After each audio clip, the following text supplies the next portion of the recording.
ॐ अज्ञानतिमिरन्तस्य ज्ञानाञ्जनशलाकया चक्षुरुन्मीलितं येन तस्मै श्रीगुरुवे नमः। जय श्रीकृष्ण चैतन्य प्रभु नित्यानन्द श्री अद्वैत गदाधर शिवासदि गौरभक्तवृन्द। हरे कृष्णा कृष्णा कृष्णा हरे हरे, हरे राम राम राम हरे हरे। हरे कृष्ण। तो हम लोग क्या चैप्टर पढ़ रहे हैं?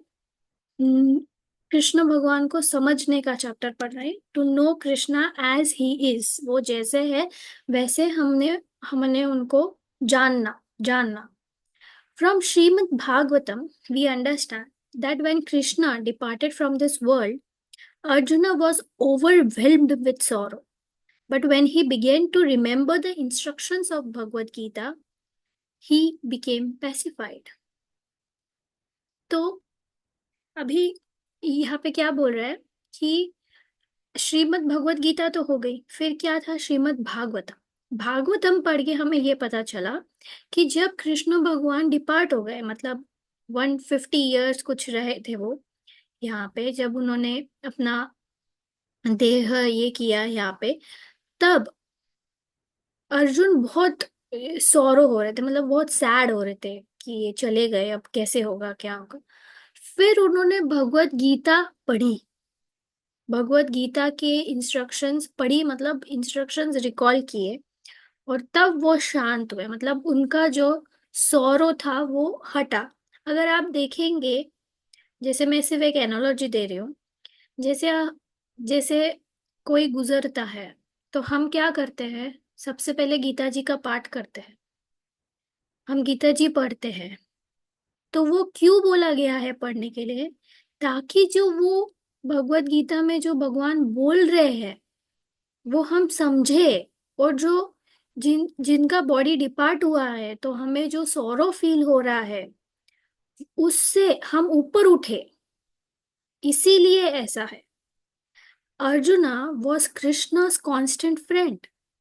So when Krishna went to his abode, Arjuna was overwhelmed. But just by remembering his teachings, he got relief from the pains of separation.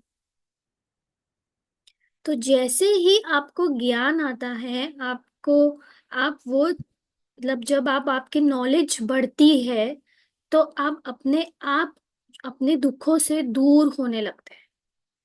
Thus, whenever we feel separation, it is best to remember the teachings. जब भी हमको कुछ भी problem होती है या separation होता है तो बोले कि जो भी पढ़ाया गया है वो याद करो। तो जैसे प्रभुपाद भी जब जा रहे थे, हमें लीव कर रहे थे ये दुनिया से, तब उन्होंने एक ही बात बोली थी, just read my books, just distribute my books. मैं मेरे बुक्स के माध्यम से जिन हूँ, अवेलेबल हूँ, उनके टीचिंग से वो है। सो सिमिलरली हमें किसी के भी टीचिंग से वो व्यक्ति को याद रखना चाहिए। The teachings of Bhagavad Gita were imparted to Arjuna for his happiness and for the happiness of all men. Thus is indicated by Krishna at the beginning of the 10th chapter when he says, तो भगवत गीता क्यों बोली गई है? ताकि सबके happiness के लिए बोली गई है, सिर्फ अर्जुन ही नहीं, हम सब के लिए बोली गई है। तो क्या बोल रहे हैं यहाँ पे? भुव्य एव महाबाहो श्रुणि मे परमं वचः यत्ते अहं प्रियमन्य वक्ष्यामि हितकाम्यम्यः। Again, O mighty armed Arjuna, listen to my supreme word, which I shall impart to you for your benefit and which will give you great joy. तो यहाँ भगवान क्या बोल रहे हैं कि मैं जो बोल रहा हूँ वो सुनो, आपको उससे फायदा ही नहीं होगा, आपको उससे खुशी भी मिलेगी, जॉय भी मिलेगा। Bhagavad Gita 10th chapter 1 first verse. By hearing the words of Lord Krishna and following them carefully, we will attain not only peace in the world but the supreme peace that is Param Shantim. तो अगर हमने सिर्फ पढ़ने से नहीं, follow भी किया, सिर्फ सुनने से नहीं या सिर्फ पढ़ने से नहीं, उसे फॉलो भी किया, वो भी अच्छे से केयरफुली उसको फॉलो किया, तो ही हम शांति तो मिलेंगी, हमें परम शांति मिलेगी।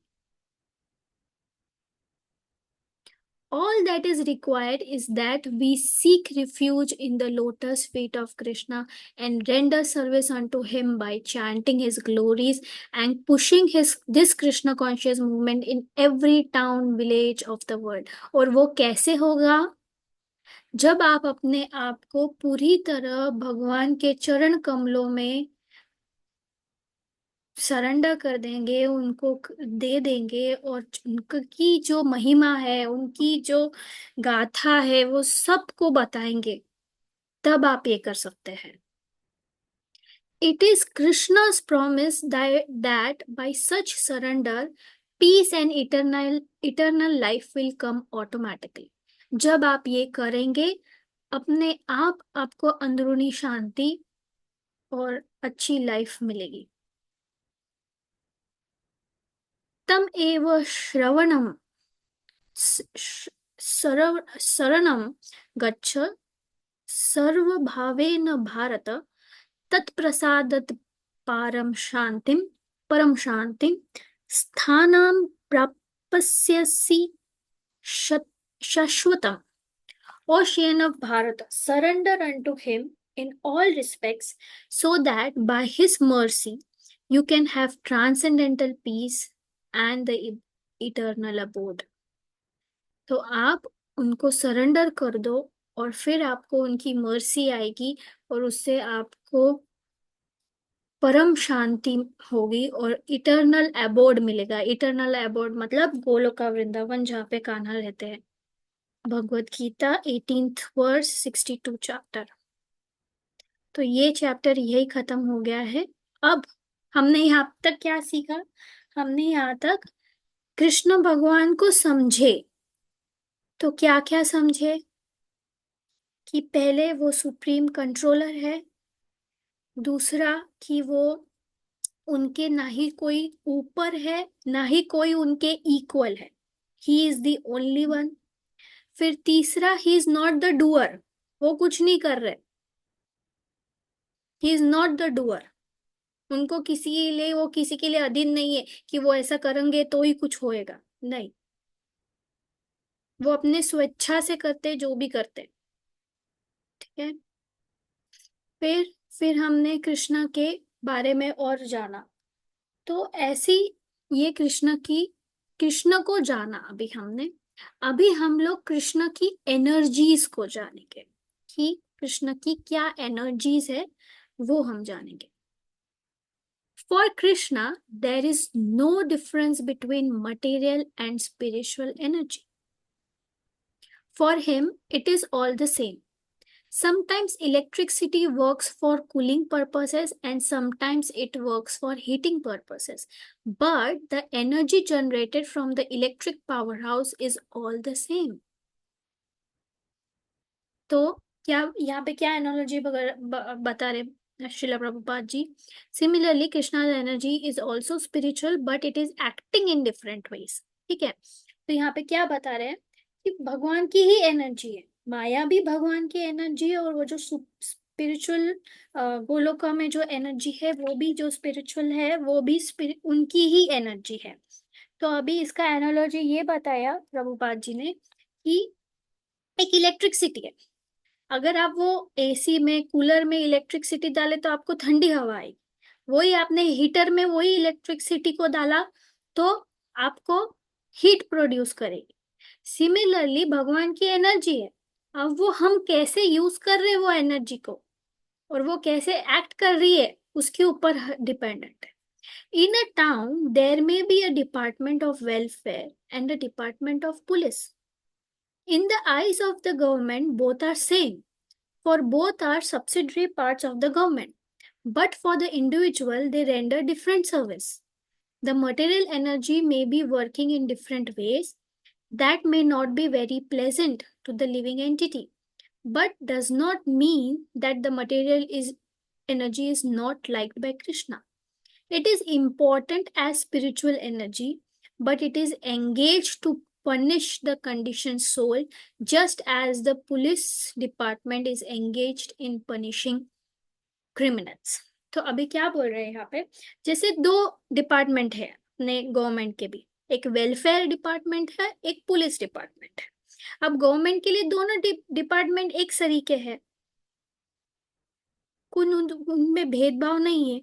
वैसे ही भगवान की मटेरियल एनर्जी और स्पिरिचुअल एनर्जी में फर्क नहीं है, लेकिन उनका काम अलग है। मटेरियल एनर्जी क्या करती है कि अगर हम कंडीशन सोल है, हमारे कंडीशंस है हमारे ऊपर, ठीक है, हम कंडीशन सोल है, तो अगर हमने कुछ गलती की तो हमको पनिशमेंट मिलेगी। वैसे ही जैसे एक पुलिस वाला कोई गलती किया तो वो क्रिमिनल्स को पनिश करेगा, तो वैसा ही है। लेकिन इसका मतलब ये नहीं है कि मटेरियल या माया, कृष्ण भगवान को माया पसंद नहीं, ऐसा नहीं है। वो तो उनकी एनर्जी है, तो उनको कैसे पसंद नहीं हो सकती। सो बस उनका वो माया का काम अलग है, पुलिस वालों का काम अलग है। अब क्या पुलिस इंसानों को पकड़ के जेल में लेके जाते तो वो क्या खराब हो गए क्या? नहीं। अब अगर तुम ही गलत काम करेंगे तो उनको तो पकड़ना ही पड़ेगा ना। वैसे ही अगर आप माया में भी हो, अगर आप गलत काम करोगे तो माया को तो पनिशमेंट देनी ही पड़ेगी। सिमिलर वैसे ही in the Brahma Samhita, it is confirmed that Krishna's energy is always spiritual, but it is acting in different ways in different fields of activities.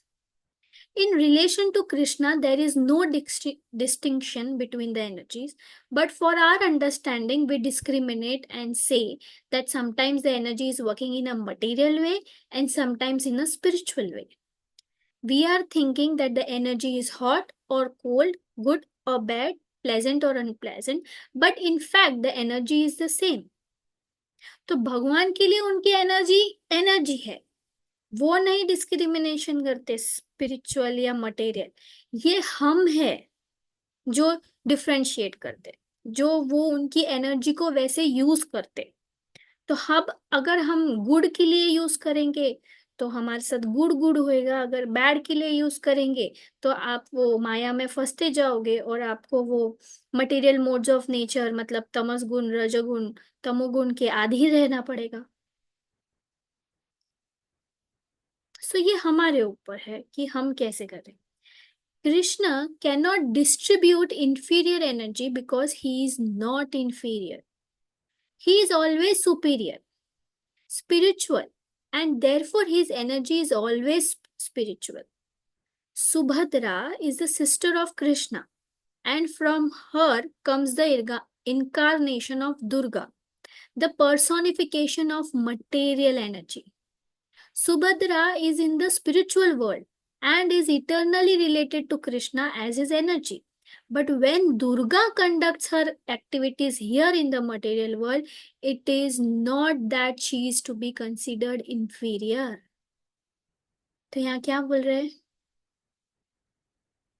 यहाँ पे क्या बोल रहे हैं कि भगवान जो है, भगवान कुछ भी अपनी इंफीरियर एनर्जी, उनका उनके पास ऐसे कोई इंफीरियर एनर्जी का कोई कंसेप्ट नहीं रहता। उनकी एनर्जी है वो सुप्रीम है, तो उनकी एनर्जी भी सुप्रीम रहेगी, ठीक है। तो उनकी जो एनर्जी है, जो उनकी सुभद्रा सिस्टर है, उनका जैसे जो जगन्नाथ बलदेव सुभद्रा जो बोलते हैं ना, वो जो सुभद्रा जी है, उनका जो इनकारनेशन है वो दुर्गा माता है, ठीक है।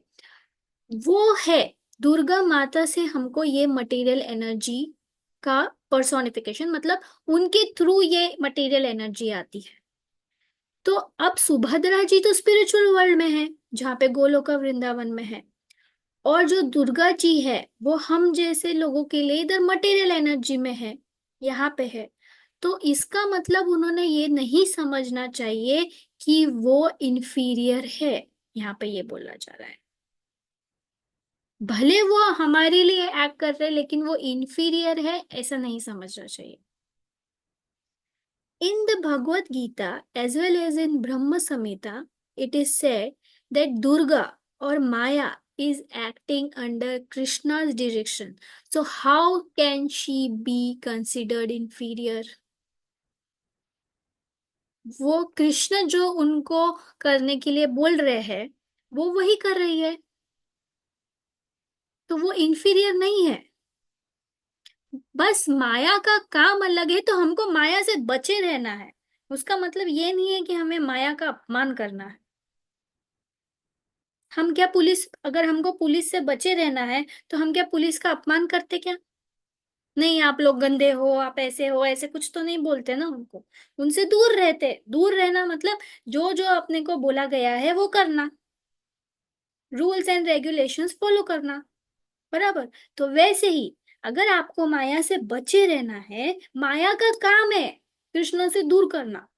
उनको वो एक्टिविटी दी है भगवान ने वो करने की, जैसे पुलिस को एक्टिविटी दी है क्रिमिनल्स को पकड़ने की, जो गलत काम करते हैं उनको पकड़ने की।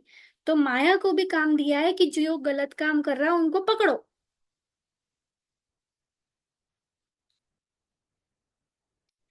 Criminals may think that the police department is an inferior government department, but the law abiding citizens do not think that this is so. It simply functions in a particular way. Similarly, the material energy has to act to bewilder the living entity who is under the direction of Krishna. अभी criminals जो लोग जो जो लोग गलती करते हैं या वो समझेंगे माया को कम। लेकिन वैसा नहीं है, क्रिमिनल्स को लगेगा हाँ तू तो सिर्फ पुलिस वाला है, मैं कितने लोगों को जानता हूँ, मैं पीएम को जानता हूँ, मैं सीएम को जानता हूँ। ऐसे क्रिमिनल्स बोलेंगे। ये रहते ना बड़े बड़े पॉलिटिशियंस या बड़े बड़े जो डॉन वॉन लोग रहते, वो बोलेंगे कि हमें तू तो सिर्फ एक तुच्छ पुलिसमैन है, तू सिर्फ एक कांस्टेबल है, तू सिर्फ एक एसपी है, तू सिर्फ एक इंस्पेक्टर है, लेकिन मेरे तो पहचान यहाँ है वहां है। ऐसे बोलते हैं ना, तुझे पता है क्या मैं कौन हूं? ऐसे जो बात करते हैं। लेकिन हमारे लिए, जो हम क्रिमिनल्स नहीं, हम आम जनता है, तो हमारे लिए तो पुलिस एक इंफीरियर गवर्नमेंट नहीं है, हम पुलिस को एक अच्छी नजर से देखते हैं। वैसे ही हमें माया के लिए भी सोचना चाहिए। माया बुरी नहीं हो सकती, वो कृष्ण की एनर्जी है। लेकिन माया को काम दिया है कि जो गलत काम कर रहा है उसको पकड़ लो। तो हमको माया से दूर रहना है, उस चीज के लिए हमको दूर रहना है। We are the living entities within the material energy, and we are in this position because we wanted to dominate material nature. Krishna has given us the facility, saying, all right, you may try, but you cannot be successful. अब हमको material nature के ऊपर dominate करना है, जैसे कि हमने पहले भी बोला कि हम जो माया है वो तीन पपेट, जो मैंने फोटो बताया था पपेट वाला फोटो, जो हम तीनों को ऐसे पकड़ी हुई है और पपेट के जैसे हमको सब करा रही है। तो हम माया के अधीन हैं, लेकिन हमको क्या लगता है सब कुछ हम लोग कर रहे हैं, तो हमको माया पे डोमिनेट करना है। तो भगवान यही बोल रहे हो, ठीक है तुमको करना है। आज हम ये स्थिति में इसीलिए है कि हम माया को डोमिनेट करना चाहते हैं। तो भगवान यही बोल रहे हैं, तुम लोगों को जितना करना है कर लो, तुम नहीं होंगे सक्सेस। तुमको कुछ ना तो कुछ प्रॉब्लम आएगा ही। As long as we are in ignorance of how the laws of nature are working under the supreme direction of Krishna, he will continue to be defeated in our activities. क्योंकि जो माया है वो directly Krishna भगवान जो बोल रहे हैं वो कर रही है। तो अगर आप माया को ओवर पावर करोगे तो कृष्ण कैसे आपको सक्सीड होने देंगे? क्योंकि आप जो कृष्ण भगवान चाहते वो कर ही नहीं रहे। सुप्रीम कौन है? आप होगी वो है, वो है ना। मैं है ना वो फोटो वापस बताती हूँ, 1 मिनट।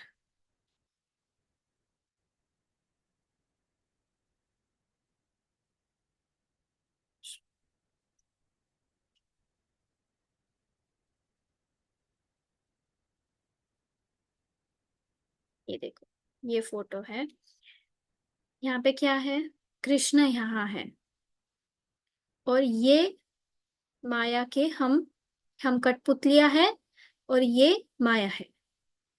ये सत्वगुण है, ये रजोगुण है, और ये तमोगुण है। तो ये डायरेक्टली कृष्ण भगवान के अधीन है। कृष्ण भगवान जो बोल रहे, वो ये माया मटेरियल मोड्स ऑफ नेचर कर रहे हैं। और हम उनके कठपुतली, और हमको ऐसा लग रहा है कि हम माया को कंट्रोल करते हैं। हमको ऐसा लगता है। आज इतना अच्छा, आज मैं एक लेक्चर सुन रही थी। इतना अच्छा, एक मिनट में बताती हूँ उसके बारे में। उन्होंने क्या बोला कि माइक्रो सेकेंड्स में कैसे होता। हम लोग, हमको लगता है कि सब कुछ हम कर रहे हैं, बट हम कर ही नहीं रहे। जैसे अभी मैंने ये मेरा हाथ उठाया, ठीक है। ये हाथ उठाने में मेरे को 2 सेकंड लगे। तो ये हाथ मैंने उठाया, मेरी इच्छा हुई, मैंने हाथ उठाया, ठीक है। लेकिन मेरी इच्छा जब हुई, तो वो कृष्णा जी के पास में गई। कृष्णा जी ने वो एक्शन को सैंक्शन किया कि ठीक है, ये बंदी अपना हाथ उठा सकती है। फिर मटेरियल नेचर ने, माया ने बोली ठीक है, ये उठा सकती है, अब आप उठा लो हाथ। Within micro second, milli micro seconds में ये हुआ। अब आप बोलेंगे ये तो कुछ भी है, आप कैसे बोल सकते हैं? ठीक है फिर, जिसको पैरालिसिस होता, उसकी भी तो इच्छा रहती ना, मैं हाथ उठाऊं। वो उठा सकता हाथ? नहीं उठा सकता। क्यों? क्योंकि उसकी वो हाथ उठाने की इच्छा तब सैंक्शन नहीं हुई। इसके लिए उसको पैरालिसिस हुआ, या वो जो भी है, वो कोमा में गया, जो भी। तो अपना हर एक इच्छा सैंक्शन होता है। सोचो, मैंने तो इतना सा उदाहरण लिया हाथ उठाने का। हम तो अपनी कितनी बड़ी बड़ी इच्छाएं रखते हैं। तो वो बिना सैंक्शन हुए हो ही नहीं सकता। तो सोचो, हम तो सिर्फ एक है, मतलब हम एक इंसान है। ऐसे कितने इंसान है, कितने करोड़ कीड़े मकोड़े हैं, कितने, सबका भगवान करते हैं। तो भगवान कितने सुप्रीम है। और सिर्फ ये यूनिवर्स नहीं, सबका, अनलिमिटेड। तो भगवान कितने बड़े, कितने महान है। This is what is knowing Krishna और उनकी एनर्जी।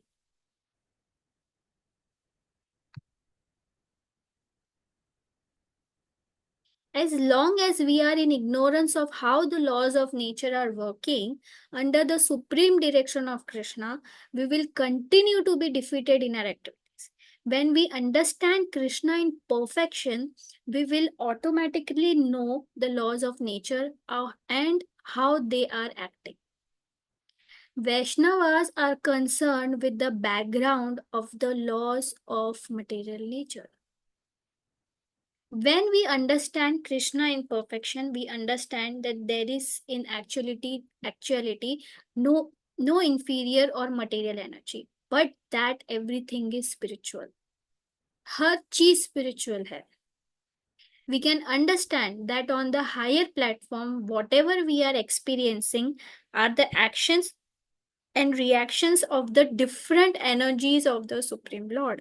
हम जो भी कर रहे हैं, एक्शन रिएक्शन हमारे साथ जो भी हो रहा है, वो भगवान की अलग अलग एनर्जीज के वजह से हो रहा है.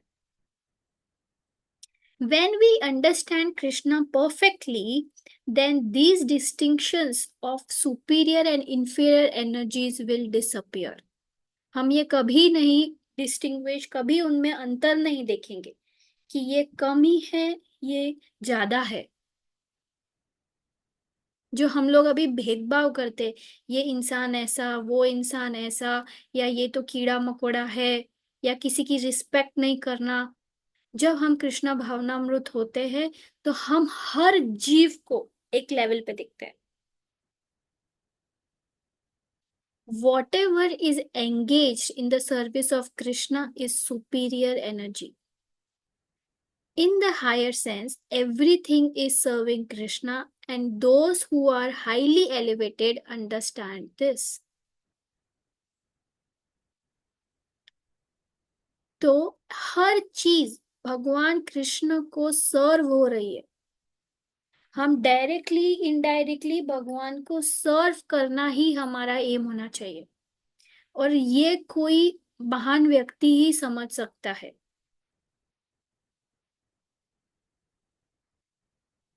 हर चीज कृष्ण को समर्पित। That the Lord has various energies is confirmed in Vedic literature. God की बहुत सारी एनर्जीज हैं, yet the Supreme Lord personally has nothing to do. How is this? He has not to strive for wealth, for all wealth is his, not for knowledge, for all knowledge is his, not for power, for all power is his, nor for beauty, fame, or renunciation, for they are all his in full. उनको कुछ नहीं करना पड़ता कि उनको काम करना है, मतलब पैसा कमाना है, कि उनको बहुत ज्यादा पढ़ना है, कि हमको अपडेट रखने के लिए उनको पढ़ना है। नहीं, उनके पास सब कुछ है। सब सब सब कुछ है, उनको कुछ करने की जरूरत नहीं है, इसीलिए वो भगवान है। Nor does he directly manage universal affairs, for he has many assistants who can conduct affairs while he remains in his abode. वो उनको खुद को कुछ नहीं करना पड़ता, उन्होंने हर डिपार्टमेंट सौंप दिया है। ब्रह्मा जी, शिव जी, देवी देवताओं को सब कुछ बांट दिया उन्होंने। दिस इज कंफर्म्ड इन श्री उपनिषद। अन्यजद एकम मनसो जैव्यो नैनद देव अपनुवम अपनुवन पुरम वम अर्षत् तद धावतो अन्यम अतेति स्थितत् तस्मिन् अपो मातरिश्व ददति। The personality of Godhead, although fixed in his abode, is more swift than the mind can overcome all other runnings. The powerful demigods cannot approach him, although in one place he has control over those who supply the air, rain, he surpasses all in excellence. भले वो अपने abode में है, भले वो अपने गोलोका वृंदावन में है, लेकिन वो सब कुछ वहां से बैठ के सब कुछ कंट्रोल कर सकते हैं। ये उनकी पावर है। उनके सामने पावरफुल डेमीगॉड्स, डेमीगॉड्स मतलब देवता, भी उनको अप्रोच नहीं कर सकते directly. Thus, Krishna has no work to perform.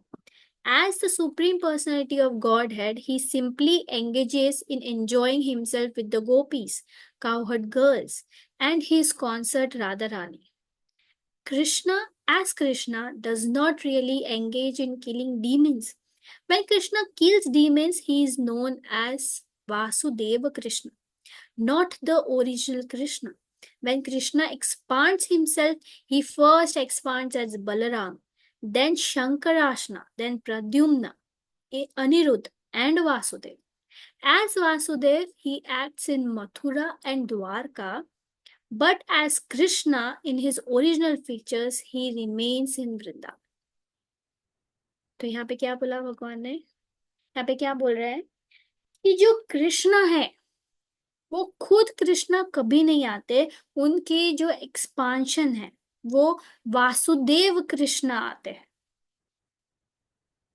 तो जब उन्होंने 5000 ईयर्स भी जो कृष्णा है वो तो खुद कृष्णा है, लेकिन जब वो मथुरा गए और द्वारका गए तब वो एज अ वासुदेव कृष्णा गए, और उनके एक्सपांशंस क्या है? बलराम, फिर शंकरासन, प्रद्युम्न, अनिरुद्ध एंड वासुदेव। तो जब जब कृष्ण होंगे तब तब बलराम, और तब तब इन सब का एक्सपांशन होगा।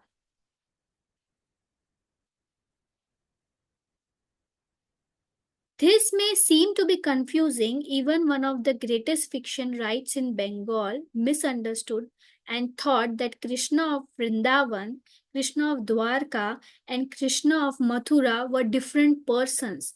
But this is not difficult to understand if we know the nature of Krishna's expansions. Krishna is the same and he is the one without a second, but he can expand himself in billions and trillions of forms. This is all for the purpose of his enjoyment. तो ये समझा क्या, ये थोड़ा difficult है समझने में। अब ये मत समझना कि Krishna of Vrindavan, Krishna of Dwarka, Krishna of Mathura अलग है। वो एक ही कृष्ण है, बस उन्होंने अपने आप को, अपन बोलते हैं ना, डुप्लीकेट है, डुप्लीकेसी बनाई है, एक्सपांशन बनाया है। जैसे जैसे मैं, अगर आपको याद होगा तो मैंने ब्रह्मा जी की स्टोरी बताई थी।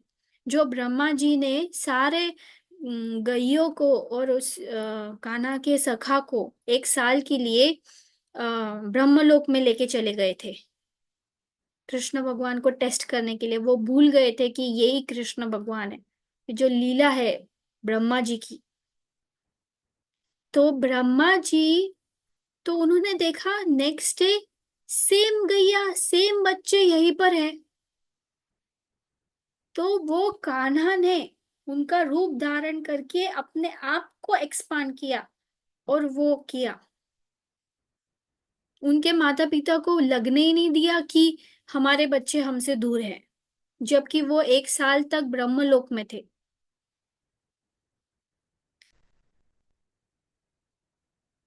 तो ये होता है एक्सपांशन। आप अपने अगर एक नॉर्मल इसमें बोलेंगे तो डुप्लीकेट हम नहीं कर सकते। हम क्या, हम यहाँ पे होके सेम टाइम पे मैं अकुला में भी हो सकती नहीं, मैं एक ही हूँ। ऐसे भगवान का नहीं है, भगवान कितने भी हो सकते हैं same. In the 10th chapter of Bhagavad Gita, Krishna explains his different manifestations to Arjun in this way.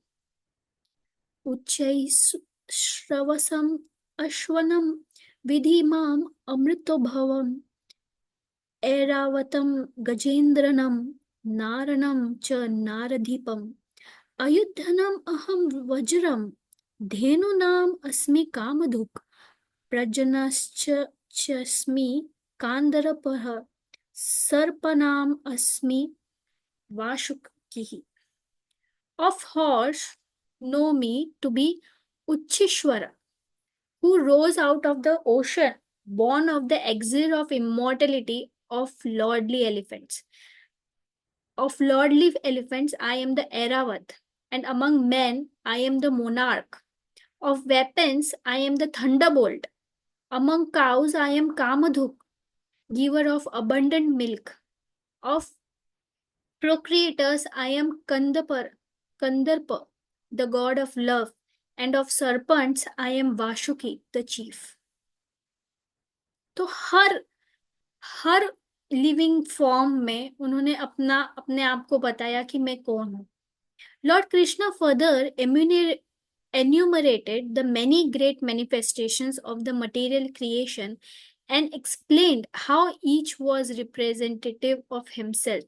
He concluded a long detailed account of these manifestations by saying, Athava bahunaitena kim jnanatena tavar arjuna vishthabhyam viham idam krishtam ekam shenu sthito jagat.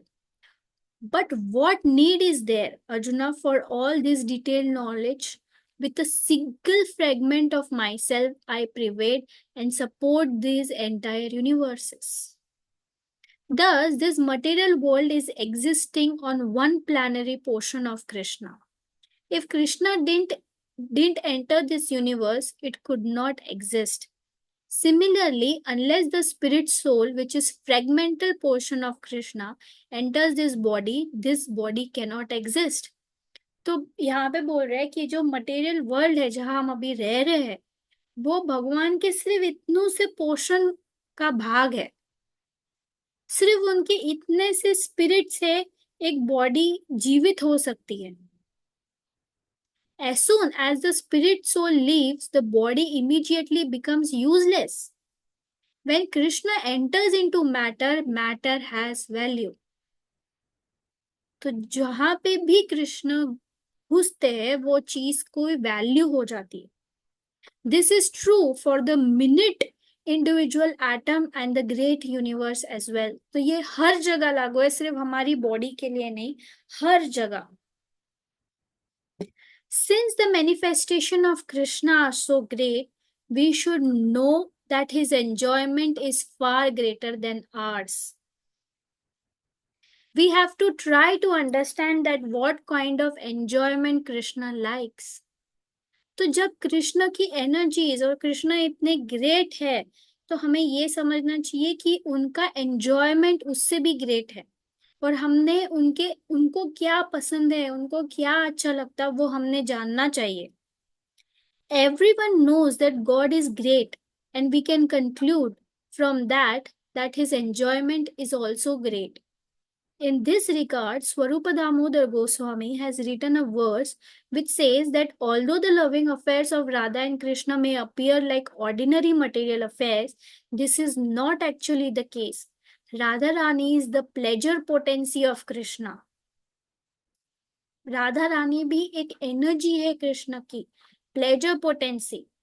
In the Vedanta Sutra, the absolute truth is said to be always enjoying the pleasure potency. When we want pleasure, we cannot have it alone. We feel pleasure in the company of friends, family. I may speak in a room alone, but if I speak in a room before other people, the pleasure is increased. Pleasure means there must be others, and therefore Krishna, the absolute truth, who is always engaged in enjoying himself, has become many. तो कृष्ण खुद में ही, उनकी ही pleasure potency Radha Rani के साथ में वो हमेशा enjoy करते रहते हैं। तो उनकी एक खूबी है, उनका एक है कि हमने उनका जानना चाहिए कि उनकी एंजॉयमेंट क्या है। हम और आगे राधा कृष्ण का के बारे में और उनकी एनर्जीज और उनकी एंजॉयमेंट के बारे में भी कल देखेंगे। किसी को कुछ डाउट, कुछ पूछना है?